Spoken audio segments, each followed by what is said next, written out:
Right then, please gather around, get comfortable. Now, pour yourself something cold because I have a story for you and it involves mud, livestock, and a level of political incompetence that will make your grandfather weep into his flat cap. I am standing here in Isaan, that is the northeastern plateau of Thailand, if you are not familiar, surrounded by rice fields, the distant sound of a tuk-tuk arguing with a pothole, and the serene, magnificent presence of a water buffalo named, as best as I can tell, Lek. Now, Lek weighs somewhere north of 800 kilograms and has the expression of a creature who has seen through the illusions of modern civilization, and this morning alone has ploughed 2 paddies, navigated the drainage ditch with what I can only describe as quiet dignity, and returned home without issuing a single press release. Compare that, and I mean this sincerely, to the current British cabinet. Ladies and gentlemen, I have spent months out here watching rural Thailand function with a precision and community cohesion that Westminster simply cannot match. And the more I watch these animals work, the more I realise the buffalo is winning. Not even close. The buffalo is lapping the field. So today we are doing the analysis.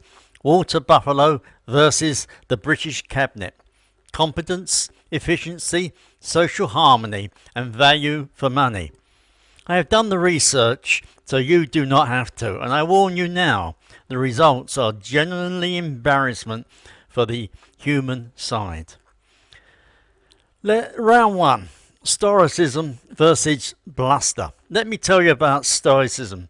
Not the philosophy degree kind, the actual practical get on with it kind that Lek out there demonstrates every single day. There is a monsoon coming in. Lek does not hold an emergency press briefing. He does not announce a new task force or promise to look very seriously at the rain. He lowers his enormous head, leans into the work and carries on. That is it. That is the entire strategy, and it is devastatingly effective. Now, contrast that with Downing Street press briefing in 2026. You have seen them. Someone stands at a podium looking as though they have been freshly alarmed by a calendar, delivers 3 minutes of carefully worded absolutely nothing, and then fields questions by answering a completely different question with the confidence of a man who knows the cameras are rolling. It's performative art and not practically good performance art. Lek has never in his life described anything as a robust and forward-looking framework going forward. Besides, I put it to you, is a mark of profound intelligence. The buffalo understands his environment instinctively. He knows the soil, the water table, the rhythm of the seasons, and the geography of the land. The cabinet, meanwhile, has repeatedly failed to navigate domestic policy that has not meaningfully changed since the last 3 administrations.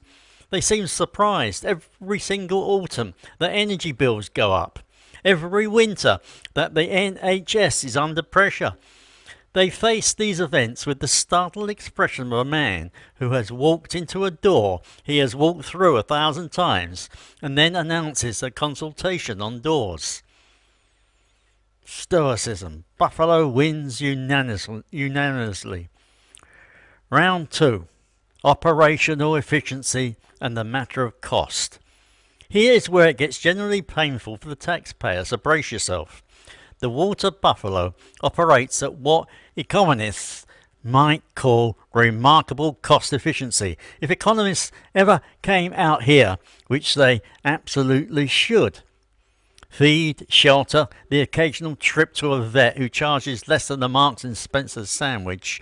That's your annual operating budget.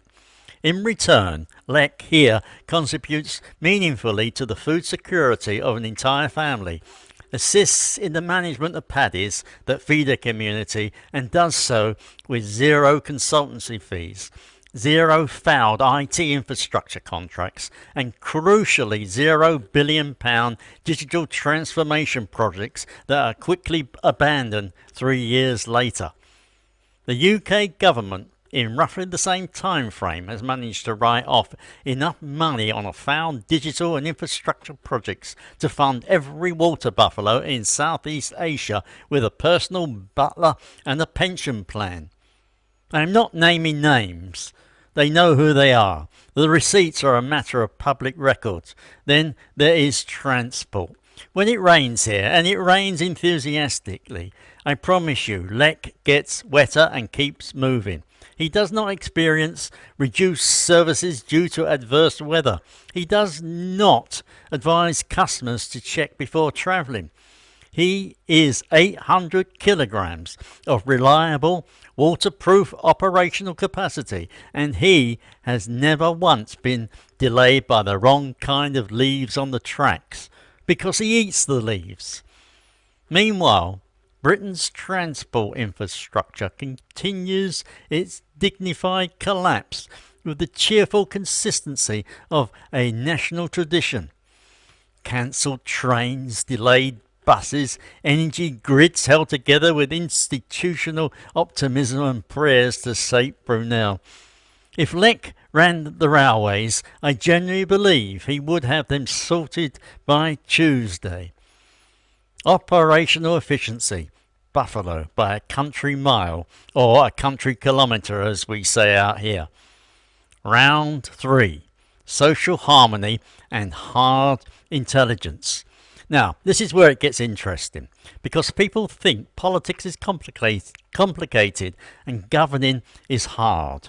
And maybe it is, but let me tell you about buffalo herd dynamics, because I have been watching them and taking notes, and I think Westminster could learn something. The buffalo herd operates on the principle of understood hierarchy, mutual contribution, and collective calm. The older animals lead by example, not by announcement. The younger ones follow because the older ones have obviously not walked into a swamp lately. There is no reshuffling, there is no briefing journalists. When there is a decision to be made about where to graze or when to move, it is made efficiently without 3 weeks of internal conflict, 4 contradictory statements to the press, and a leaked WhatsApp message. I have watched these animals cooperate on tasks that would require a cross-departmental working group in Whitehall. They just do it together without anyone resigning in the column in the Times. Meanwhile, the British front bench continues its proud tradition of internal warfare conducted at the speed of a slow puncher. Every reshuffle looks like the aftermath of a very expensive dinner party that went badly wrong. Every policy announcement is somewhat both a bold new vision and quietly indistinguishable from the last one. Besides, through all of it, the briefings, the counter-briefings, the carefully placed stories, the tearful loyalty pledges, not a single additional hospital bed is provided. Not a single train runs on time. Not one pothole gets filled. The buffalo herd, I want to be clear, has filled several potholes this year. Inadvertently, yes, but the roads are better for it. Social harmony and collective intelligence, buffalo, obviously. Round 4. Sustainable results versus the news cycle. This one is my personal favourite, because it speaks to something rather profound about the nature of value. Lek will still be providing for this community, or his offspring will in 20 years. The knowledge he carries, the land he works, the rhythm he maintains, that is generational. That is legacy. Nobody here is going to wake up one morning and announce that the water buffalo strategy is not working and pivot to goats because the polling suggested it. The British Cabinet, by contrast, operates on a cycle I have come to think of as announcement, complication, pivot, amnesia. Something bold is declared, there are photographs, a bold thing encounters reality, a bold thing quietly stops being mentioned, a new bold thing is announced, repeat until the next election. I have seen 3 separate national missions launched, renamed and effectively buried in the time I have been watching Lech plough the same field with magnificent consistency. He does not have a communications team. He does not have a relaunch strategy. He just keeps ploughing. And every year the rice grows, the family eats, and the village functions.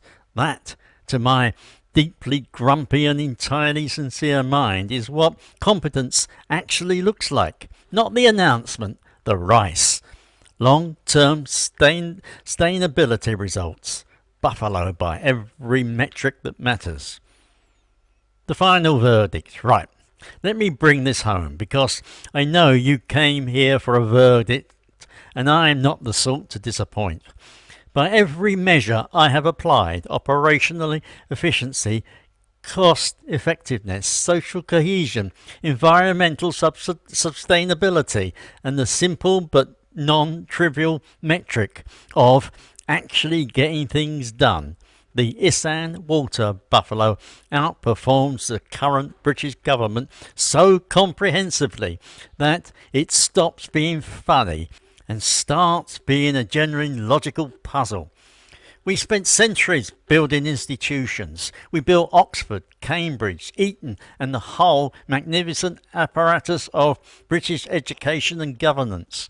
We refined it, we polished it, we sent it to war, brought it home, and gave it a salary, an expense account, and a car with a driver. Besides, somehow we ended up less effective than a large ruminant who has never read a policy paper and is frankly suspicious of PowerPoint. Here is a thought I will leave you. What if competence is not the product of credentials, but a genuine understanding of the task? What if what we actually need at the top is not someone who can perform well in a select committee, but someone or something with 4 legs, a firm grasp of the environment, and absolutely no interest in how it plays in the morning papers? I am not saying we should put Lech in charge of the Treasury. I am saying the option should at least be discussed. He already has a better feel for the ground. Actually, let us do it. Let us imagine it. The Buffalo Cabinet of 2026. Chancellor of the Exchequer, Lech. He is already managing scarce resources efficiently. 0 consultancy fees, surplus delivered annually, no losses carried forward. Home Secretary, the lead buffalo of the herd, maintains order through calm authority rather than punitive press releases. Broader policy, efficient, instinct-driven, and no one has ended up in a spreadsheet they should not be in. Transport Secretary. This needs no explanation. The man, the beast, the animal does not accept delays caused by leaves. Foreign Secretary. The buffalo who once walked into the wrong field, assessed the situation with great dignity, and quietly returned without starting an international incident. Ideal. On top of that, the Prime Minister. The oldest buffalo on the ridge, who stands in the rain and says nothing and is trusted completely for it. You know what? I would vote for him. I will vote for him over most of what is currently on offer. And I say that with love for my country and only moderate bitterness. So there you have it. The data is in, the analysis is complete, and the buffalo has won on points, on substance, and on sheer force of sensible, quiet dignity. If you enjoyed this particular act of therapeutic cross-species political commentary, do me a favour, hit that like button, leave a comment telling me which cabinet portfolio you would have you would hand to a water buffalo and share this with someone back in Blighty who needs cheering up. They will need it. I'm going back to watch Lek finish the Southfield. He is on schedule, under budget, and has not blamed anyone for anything all week. I genuinely respect the animal. Take care, and please do not get too close behind any water buffalo in Isaan for very obvious safety reasons. Thanks for listening, and goodbye.